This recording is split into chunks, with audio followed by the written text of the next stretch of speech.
Ohayo Sekai Good Morning World.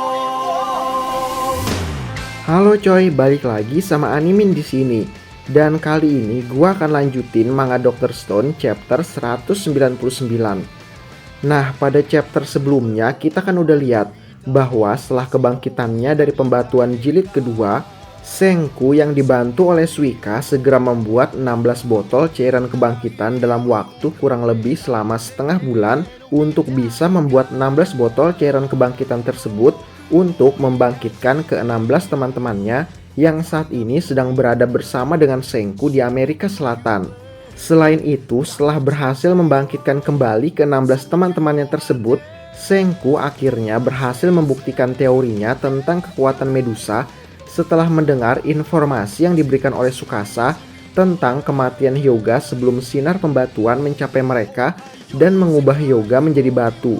Dan teori yang berhasil dibuktikan Senku tersebut setelah kejadian bangkitnya Hyuga dari kematian dan kejadian saat Senku juga berhasil bangkit setelah kematiannya di tangan Tsukasa dulu saat cerita awal manga Dr. Stone ini. Senku pun menyimpulkan bahwa Medusa adalah alat sains terlarang yang mampu membangkitkan kembali manusia dari kematian.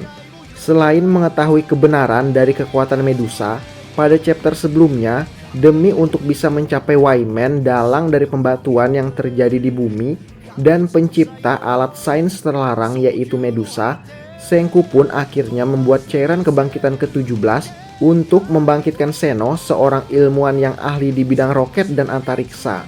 Lalu kejadian-kejadian menarik apa aja yang terjadi pada chapter kali ini? Kita putar intronya dulu coy. Aku suka susunya hingga tetes terakhir. Aku suka coklatnya hingga tetes terakhir. Susu bendera coklat nikmat hingga tetes terakhir. Susu bendera coklat hingga tetes terakhir. Setelah membangkitkan kembali Seno dan berbagi semua informasi tentang Medusa, kini Senku dan Seno, dua ilmuwan terhebat di dunia batu ini pun menjalin kesepakatan dan saling bekerja sama untuk membuat roket yang akan membawa mereka ke bulan menemui Wayman.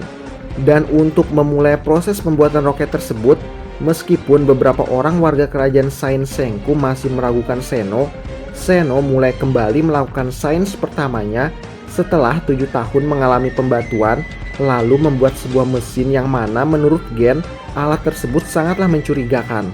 Dan alat yang sedang dibuat oleh Seno tersebut ternyata adalah sebuah alat untuk mendinginkan udara untuk mengekstrak argon dari udara.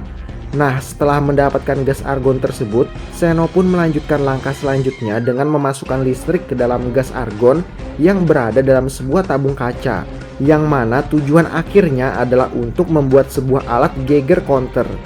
Geiger Counter adalah sebuah alat pengukur radiasi ionisasi. Geiger Counter bisa digunakan untuk mendeteksi radiasi alfa dan beta.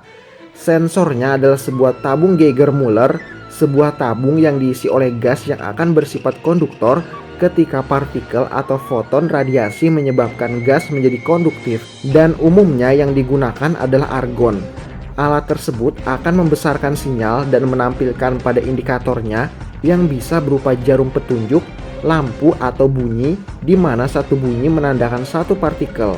Pada kondisi tertentu, Geiger Counter dapat digunakan untuk mendeteksi radiasi gamma, walaupun tingkat reliabilitasnya kurang.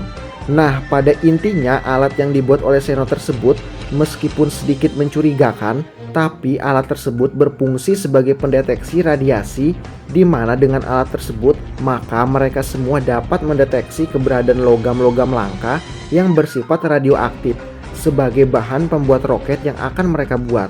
Lalu setelah menjelaskan dan mempraktekkan langsung kegunaan dari alat yang dibuatnya tersebut, tak lama kemudian mereka pun dengan mudah berhasil menemukan titik-titik di mana terdapat banyak logam-logam langka untuk ditambang. Dan setelah melakukan penambangan, mereka pun berhasil mendapatkan banyak logam-logam langka seperti nikel, krom, dan lain sebagainya. Setelah berhasil mendapatkan berbagai macam jenis logam langka untuk pembuatan roket, dan karena menurut informasi yang diberikan oleh sang ahli geografi mereka yaitu Chelsea, tidak banyak terdapat besi di Amerika Selatan, maka mereka pun berusaha mengambil kembali kapal Perseus mereka yang saat ini telah tenggelam, hanya untuk mengambil bahan besi dari rangka kapal Perseus yang dibuat oleh Senku sebelumnya. Lalu setelah mendapatkan semua logam yang diperlukan, proses pengolahan logam-logam tersebut pun dimulai. Logam-logam tersebut dipanaskan dan dicampur satu sama lain dengan komposisi yang sudah diperhitungkan untuk menciptakan sebuah super logam sebagai salah satu komponen kapal ruang angkasa mereka. Sama seperti perkataan Zeno, jika kau menggabungkan beberapa individu yang berbeda, maka kau akan menjadi lebih kuat, dan itu juga berlaku dalam sains. Dengan menggabungkan beberapa logam, maka kita bisa mendapatkan logam langka yang kuat, anti karat, dan anti dekomposisi, yaitu stainless steel, kelahiran kembali sang logam super. Stainless steel sendiri dibuat dengan mencampurkan beberapa logam-logam langka seperti besi, krom, nikel, karbon, dan lain sebagainya, sehingga membuat stainless steel sendiri mendapatkan banyak gabungan dari kekuatan beberapa logam yang tercampur tersebut, sehingga membuat stainless steel disebut sebagai logam super. Tapi ternyata setelah berhasil mendapatkan logam super yaitu stainless steel, logam super tersebut tidaklah digunakan untuk membuat komponen roket oleh Senku, tapi malah digunakan Senku untuk membuat kaleng makanan dan pisau yang terbuat dari logam super tersebut. Bahkan menurut Zeno, jika logam tersebut dicampur lagi dengan tantalium dan zirconium, kita bisa membuat kaleng super elegan yang tak akan membusuk selama 3700 tahun. Yang mana harga dari kaleng tersebut jika dijual di dunia modern, per satu kalengnya sama dengan 1 juta yen, atau setara kurang lebih 130 juta rupiah per kaleng. Lalu karena membutuhkan banyak tenaga untuk memulai proses pembuatan roket tersebut, mereka pun akhirnya mulai kembali membangkitkan beberapa orang warga kerajaan Saint Zeno kecuali Stanley untuk bekerja sama dan membantu proses pembuatan roket tersebut. Selain itu, untuk membuat kapal luar angkasa untuk perjalanan ke bulan, masih ada banyak sekali material yang harus mereka cari yang tersebar di seluruh penjuru dunia ini. Dan mau gak mau, mereka pun harus segera kembali membuat sebuah kapal baru, mengingat kalau komponen-komponen Perseus telah diambil untuk menciptakan logam super dan tidak bisa digunakan untuk mengumpulkan material-material yang dibutuhkan untuk membuat kapal ruang angkasa dan berlayar mengelilingi dunia. Mengetahui permasalahan tersebut, Zeno pun berkata kepada Senku, "Kita akan membagi tanggung jawab besar ini. Aku akan membuat mesin roketnya. Senku, bagianmu adalah membuat kapal Perseus baru." Mendengar perkataan Zeno tersebut, Senku menyetujuinya dan berkata, "Ya, dengan banyaknya hal yang harus dikerjakan, kita tak punya cukup kesempatan untuk bisa saling bekerja bersama." Lalu setelah membagi tugas dan tanggung jawabnya dengan Senku, Zeno pun bilang kepada Krum dan Gen bahwa stainless steel yang barusan mereka buat tersebut baru berada di level 1. Dan untuk bisa membuat kapal luar angkasa yang bisa mencapai Wyman di bulan, kita butuh logam super yang jauh lebih kuat. Dan setelah mengatakan hal tersebut kepada Gen dan Krum, Zeno langsung kembali membuat alat mencurigakan berikutnya yang cukup berbahaya. Dan alat baru yang dibuat Zeno tersebut berfungsi untuk meningkatkan logam super, namun bau menyengat dari alat yang dibuat Zeno tersebut merupakan gas yang sangat beracun.